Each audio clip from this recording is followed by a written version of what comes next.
আসসালামু আলাইকুম সুপ্রিয় দর্শক সবাই কেমন আছেন? চলে আসলাম আজ 22শে মে শুক্রবার 2026 দেশের উপর তীব্র ঝড় বৃষ্টি, কালবৈশাখী, শিলাবৃষ্টি, ঘূর্ণিঝড় এবং আবহাওয়ার খুবই গুরুত্বপূর্ণ সংবাদ নিয়ে। গতকালের মতো আজও দেশের উত্তরাঞ্চলে সক্রিয় হয়ে উঠেছে মেঘবৃষ্টি। ইতিমধ্যে দেশের বেশিরভাগ জেলায় তীব্র ব্যবসা গরম অনুভূত হচ্ছে। এই গরমের মাঝে উত্তরাঞ্চলের জেলাগুলোর উপর ধেয়ে আসছে শক্তিশালী কালবৈশাখী ঝড় এবং ব্যাপক বজ্রবিদ্যুৎ সহ মাঝারি থেকে ভারী বৃষ্টিপাত। বিশেষ করে রংপুর বিভাগের অধিকাংশ জেলায়, ময়মনসিংহ, তারপর রাজশাহী বিভাগের উত্তরাঞ্চল ও সিলেট বিভাগের কিছু কিছু এলাকায় প্রচণ্ড বজ্রসহ বৃষ্টিপাত হওয়ার সম্ভাবনা রয়েছে আজ। এদিকে দেশের দক্ষিণাঞ্চল, খুলনা, বরিশাল ও চট্টগ্রাম বিভাগের বেশ কিছু এলাকায় আকাশ পরিষ্কার হতে পারে।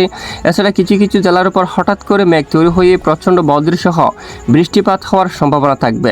উত্তরাঞ্চলে ভারী থেকে অতি ভারী বৃষ্টির কারণে রংপুর, ময়মনসিংহ বিভাগের কয়েকটি অঞ্চল একেবারে প্লাবিত হতে পারে।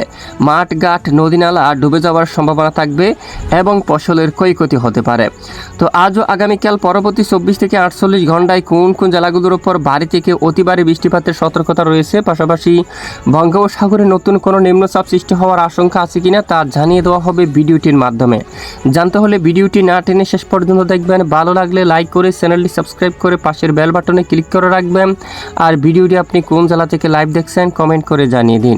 সরাসরি চলে যাব উপগ্রহ রাডার স্যাটেলাইট ইমেজের উপর। বর্তমান দেশের আকাশে দেখা যাচ্ছে উত্তরাঞ্চলে শুরু হলো ব্যাপক বজ্রসহ বৃষ্টিপাত। ইতিমধ্যে রংপুর বিভাগের একেবারে পূর্ব দিকের বেশিরভাগ জেলায়, রাজশাহী বিভাগের উত্তরাঞ্চলে হতে পারে, বা ময়মনসিংহ এবং সিলেট বিভাগের বিভিন্ন অঞ্চল জুড়ে বজ্রসহ বৃষ্টিপাত হতে পারে আজ দুপুরের আগেই।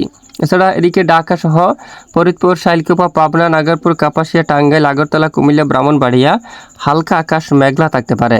এছাড়া খুলনা, বরিশাল, ঝালকাঠি, পটুয়াখালী, পিরোজপুর বর্তমান আকাশ পরিষ্কার দেখা যাচ্ছে। চট্টগ্রাম বিভাগের বেশ কিছু এলাকায় আকাশ পরিষ্কার দেখা যাচ্ছে। দু এক অঞ্চলে হঠাৎ ক্ষুদ্র মেঘ তৈরি হয়ে বিক্ষিপ্ত হালকা বৃষ্টিপাত হতে পারে। পশ্চিমবঙ্গের আকাশ কিন্তু প্রায় পরিষ্কার দেখা যাচ্ছে।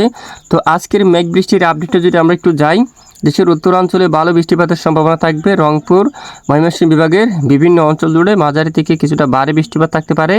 হঠাৎ করে ত্রিপুরা রাজ্যের দিকে মেঘ তৈরি হয়ে বৃষ্টিপাত হতে পারে। আমবাচা, শিলচর, উদয়পুর, মগেয়াবাড়ি, তারপর এদিকে আগরতলা, খোয়া এবং কুমারঘাট এই অঞ্চলে বৃষ্টিপাত হওয়ার সম্ভাবনা থাকবে আজকের মধ্যেই। আজ 22শে মে এদিকে মাদারীপুর, লোহাগাড়া এবং ফরিদপুর, বিশেষ করে দুপুর থেকে শুরু করে বিকেলের মধ্যে বরিশাল বিভাগের কিছু কিছু জেলার উপর বিক্ষিপ্ত আকার নিয়ে বৃষ্টিপাত হওয়ার সম্ভাবনা থাকবে।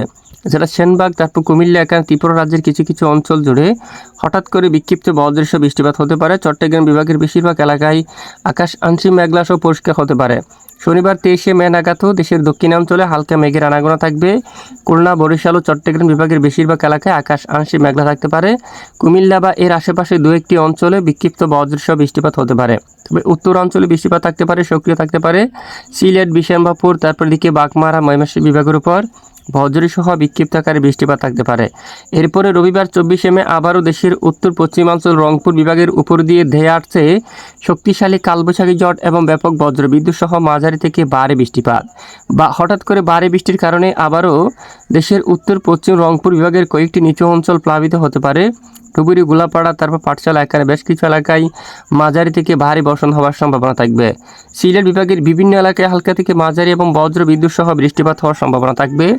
ঢাকা সহ খুলনা, বরিশাল ও চট্টগ্রাম বিভাগের বেশিরভাগ এলাকায় আকাশ পরিষ্কার থাকবে। কিছু কিছু জেলার উপর হঠাৎ মেঘ তৈরি হয়ে বিক্ষিপ্ত আকারে বৃষ্টিপাত হওয়ার সম্ভাবনা থাকবে। এদিকে পশ্চিমবঙ্গের আকাশ একদম ক্লিয়ার পরিষ্কার থাকার সম্ভাবনা রয়েছে, বৃষ্টিপাত হওয়ার তেমন সম্ভাবনা নেই। তো পরবর্তী 7 দিন পর্যন্ত বাংলাদেশের আবহাওয়ার পরিস্থিতি দেখা যাচ্ছে দেশের উত্তরাঞ্চলে বিক্ষিপ্ত বৃষ্টিপাত চলমান থাকতে পারে। দক্ষিণাঞ্চলে দুয়াক এলাকায় বিক্ষিপ্ত বৃষ্টিপাত থাকলেও বেশিরভাগ জেলায় আকাশ পরিষ্কার থাকতে পারে। আপাতত একটানা ভারী বর্ষণ হওয়ার মতো কোনো সম্ভাবনা কিন্তু দেখা যাচ্ছে না। ইতিমধ্যে বঙ্গোপসাগরের পরিস্থিতির আমরা একটু দেখি। আগামী 24 ঘন্টার মধ্যে দেশের উপকূলীয় অঞ্চলে বাতাস থাকতে পারে ঘন্টায় 35 কিলোমিটার পর্যন্ত। পরবর্তী 3 দিন 72 ঘন্টার মধ্যে বেশ কিছু এলাকায় দমকা বাতাস শুরু হতে পারে। এদিকে কক্সবাজার, কুতুবদিয়া ঘন্টায় 40 কিলোমিটার পর্যন্ত দমকা বাতাস প্রবাহিত হতে পারে। এদিকে চট্টগ্রাম, হাটহাজারী, সন্দ্বীপ, হাতিয়া, তারপর এখানে ফটিকছড়ি, তারপর চৌমুহনী, রায়পুর, ভোলা, বুরহানুদ্দিন, লালমোহন, চরপেশা, মির্জাগঞ্জ, মঠবাড়িয়া, পত্রঘাটা, কলাপাড়া অঞ্চল সহ বেশ কিছু অঞ্চলের উপর দিয়ে 40 কিলোমিটার বেগে দক্ষিণ দিক থেকে দমকা বাতাস প্রবাহিত হওয়ার সম্ভাবনা থাকবে। এদিকে ঢাকা বিভাগের আশেপাশে অঞ্চল জুড়ে ব্রাহ্মণপাড়া, উদয়পুর, আগরতলা, ব্রাহ্মণবাড়িয়া, নরসিংদী এই সকল জেলাগুলোর উপরও ঘন্টায় 40 কিলোমিটার বেগে দমকা বাতাস প্রবাহিত হওয়ার সম্ভাবনা রয়েছে। আর এদিকে আপাতত বঙ্গোপসাগরের স্বাভাবিক অবস্থা রয়েছে। পরের 10 দিন পর্যন্ত কোনো নিম্নচাপ তৈরি হওয়ার সম্ভাবনা ইতিমধ্যে দেখা যাচ্ছে না। আর এদিকে বেশ কিছু এলাকায় তীব্র ব্যবসা গরম অনুভূত হতে পারে। আজকে কিছুটা উত্তরাঞ্চল থেকে গরমের মাত্রা কমতে পারে। আগামীকাল থেকে আবারও শুরু হতে পারে তীব্র ব্যবসা গরম, যা এক সপ্তাহ পর্যন্ত অব্যাহত থাকার সম্ভাবনা দেখা যাচ্ছে। এ হচ্ছে আজকের আবহাওয়ার বিস্তারিত আপডেট। এতক্ষণ আমাদের সাথে থাকার জন্য অসংখ্য ধন্যবাদ।